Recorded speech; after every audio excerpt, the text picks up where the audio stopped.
อ๋อแต่เล่มนี้ก็คือเป็นเล่มที่รวมเรื่องราวของป้อเลยใช่ค่ะชื่อตึกโป๊ะตึกโป๊ะตึกโป๊ะตึกโป๊ะจังหวะชีวิตสถาปนิกทุนเปียโนสู่แดนมังกรแต่ถ้าเกิดย้อนไปตอนนั้นคือทำไมถึงได้ไปฝึกงานกับเป็นโซเปียโนได้แบบก็เริ่มจากก็คือเราจริงๆเราอยากจะไปทำงานต่างประเทศเรามีความตั้งใจไว้แล้วก็อยากไปเรียนต่อต่างประเทศอยากไปทำงานต่างประเทศแล้วมันเป็นจังหวะโอกาสที่ตอนนั้นเราทำงานอยู่ที่ A49 แล้วก็คือมีเพื่อนที่เป็นอาจารย์ที่จุฬาก็ส่งข้อมูลมาว่าเนี่ยเขามีทุนนี้นะทุนที่ให้ไปทำงานต่างประเทศสำหรับเรียกว่าสถาปนิกที่เพิ่งจบได้ไม่เกิน2 ปีอย่างเงี้ยค่ะสามารถสมัครได้ทุนนี้ยังมีอยู่ไหมทุกวันนี้เลิกไปแล้วเพราะเป็นคนสุดท้ายแต่ก็คือถ้าเกิดว่าผ่าน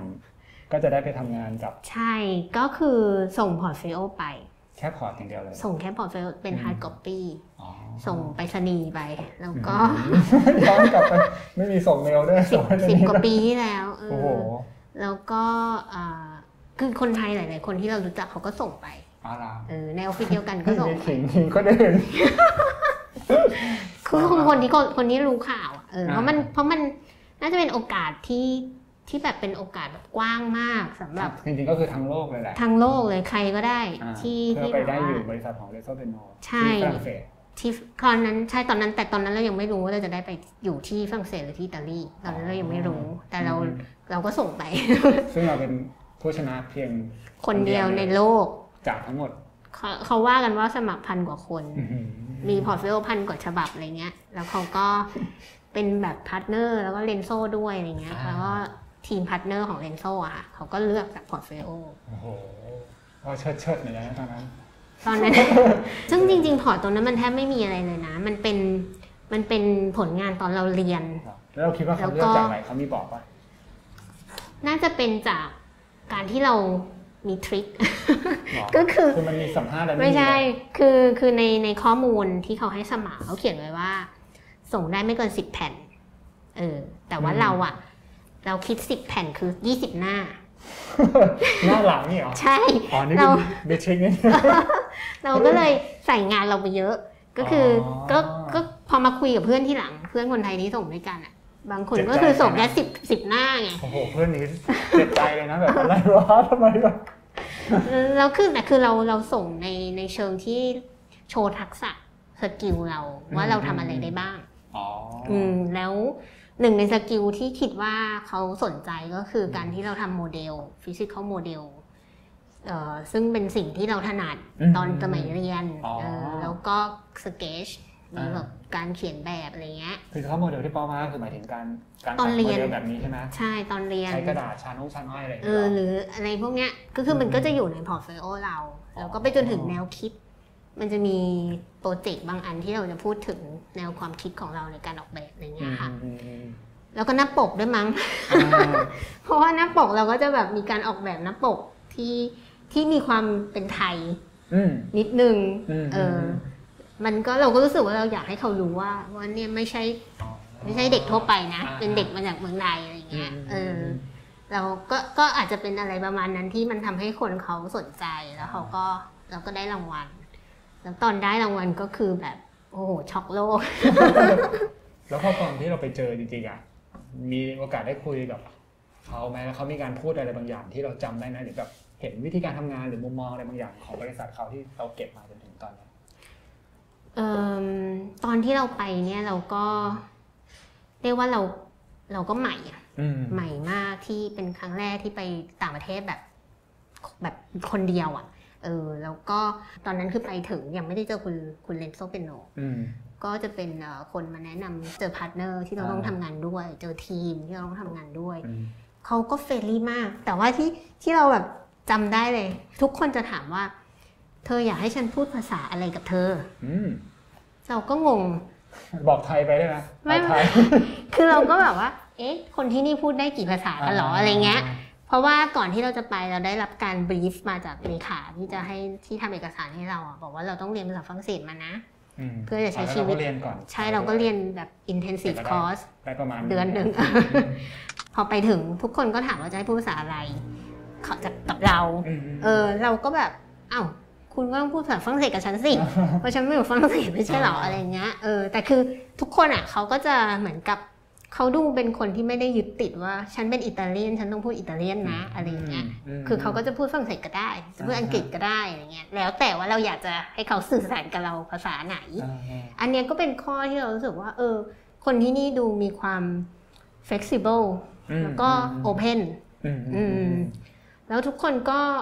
คือก็ไม่ได้คิดว่าเรามาจากประเทศไทยแล้วเป็นแบบอาจจะแบบไม่ได้เป็นประเทศที่เจริญมากนักหรืออะไรก็ไม่มีใครพูดถึงอย่างนั้นเลยทุกคนแบบให้เกียรติในการทำงานใช่ฟังไอเดียเราเต็มที่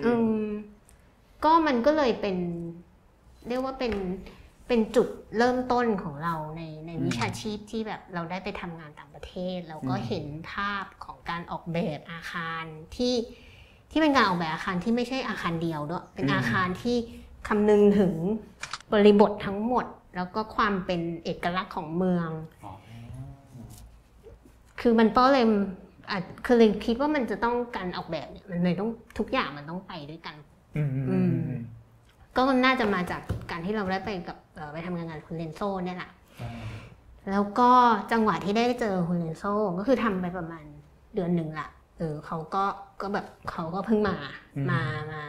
วิสิตออฟฟิศเนี่ยนะผ่านไปเดือนนึงแล้วผ่านไปเดือนนึงถึงจะได้เจอตัวจริงใช่แล้วเขาก็มาวิสิตออฟฟิศแล้วก็ทักทายอะไรเงี้ยคุณเรนโซ่ก็บอกอ๋อยูมาจากเมืองไทยเหรอเขาก็ไม่ได้พูดอะไรว่าแบบ I love that ไม่มีชอบกินต้มยำกุ้งเลยแต่ก็คือเขาก็บอกว่าจำประโยคได้ที่คือไม่ใช่เป็นประโยคที่เขาทักทายกับเราหรอกเป็นประโยคที่ตอนที่เราทำงานในทีมเพราะว่าทุกครั้งเวลาทำ1 อาทิตย์เราจะต้องเอางานเราไปแปะบอร์ดทุกอาทิตย์เราทำส่วนไหนของอาคารเราต้องเอาไปอัปเดตพาร์ทเนอร์เพราะว่าพาร์ทเนอร์เขาจะมาคอยเช็คเพื่อให้คุณเรนโซ่พอมาที่ออฟฟิศเขาจะมีเวลาไม่เยอะเขาจะมาเดินดูบอร์ดพวกเนี้ยแล้วเราก็ยืนฟังเขาคอมเมนต์เขาก็จะพูดประโยคที่เราจำได้แม่นเลยก็คือว่า context คุณต้องคำนึงถึง context ตรงนี้อะไรเงี้ยก็คือเขาจะอาคารของเขาทุกงานอ่ะจะคำนึงถึงบริบทเป็นสำคัญแล้วก็จะมีเรื่องรายละเอียดของดีเทลไปจนถึงการออกแบบงานระบบท่ออะไรเงี้ยท่อแอร์ความโค้งของท่อแอร์มันเพราะเขาโชว์ความเป็นงานระบบว่าเป็นงานระบบหรือเชิงโครงสร้างเนี่ยเป็นส่วนหนึ่งของงานสถาปัตยกรรมไม่ใช่ส่วนที่ต้องไปซ่อนมันไว้ปิดบังใช่ซึ่งต่างกับแนวทางของเราตอนนี้พอสมควรของเราเนี่ยคือมันเกิดจากการคือเอาจริงๆถ้ามุมมองที่เราได้จากของคุณเรนโซ่เนี่ยคือการทำงานในเชิงการมองภาพรวมขนาดใหญ่ก่อนมองความเป็นเมืองการมองบริบทแล้วมันจะส่งผลยังไงกับอาคารเราส่วนอีกแนวทางหนึ่งคือมาจากของคุณเจอรี่คุณเจอรี่ได้มีโอกาสทำงานกับเคนโกคุมะแต่เป็นในญี่ปุ่นซึ่งของคุณเจอรี่ก็จะเป็นแนวทางในเชิงว่าการทดลองกับวัสดุที่เราอาจจะเห็นคุ้นชินอะไรเงี้ยแต่ว่ามีการใช้เทคโนโลยีแบบใหม่การติดตั้งแบบใหม่ที่ทำให้วัสดุนั้นต่างไปจากเดิมไปจนถึงดีเทลรายละเอียดแล้วก็ความเป็นพื้นที่ของอาคารที่ได้เห็นอาคารจริงๆเป็นสเปซของมันจริงๆนะคะมันเลยเป็นเหมือนกับทั้งสองอย่างมาผสมด้วยกันถึงการมาเป็นออฟฟิศเราเนี่ยค่ะโอเคครับนี่ก็คือ Has Design and Research Studio คุณเจอรี่ก็เป็นพาร์ทเนอร์ของน้องป้อซึ่งเดี๋ยวก็จะแนะนำให้รู้จักกันต่อไปนะแล้วก็ย้อนนิดนึงว่าน้องป้อคือเป็นน้องคณะผมถ้าเกิดพูดถึงเมื่อกี้พูดถึงหนังสือเล่มนี้เล่มนี้มันก็จะเล่าเหมือนเรื่องราวที่ต่างประเทศแล้วก็ไปเจอจบที่ประเทศจีนก่อนจะเป็น Has แล้วก็เล่มนี้ก็ไม่ได้เป็นเล่มต่อกันแต่เป็นเล่มใหม่ล่าสุดที่จะพูดถึงโครงการนี้เล่มนี้คือพูดถึงโครงการHome Office Pegasus Artist Studio วันนี้เดี๋ยววันนี้ก็เหมือนกับว่าเราก็จะมาถ่ายทอดเรื่องราวในเล่มนี้อาจจะละเอียดกว่านะ แต่ก็ไม่เป็นไรถือว่าวันนี้ได้มาคุยกับป้อโดยตรงเลย อาจจะละเอียดมีบางมุมที่ไม่ได้อยู่ในหนังสือนี้นะใช่มีหลายอย่างค่ะทั้งจริงๆมีตั้งแต่แบบเริ่มต้นเรื่องราวแล้วก็วิธีการคิดวิธีการออกแบบเดี๋ยวเราไปดูกันนะว่าภายนอกเป็นยังไงแล้วก็บริบทโดยรอบเป็นยังไงบ้างแล้วก็มีการคำนึงถึงอะไรบ้างครับโอเค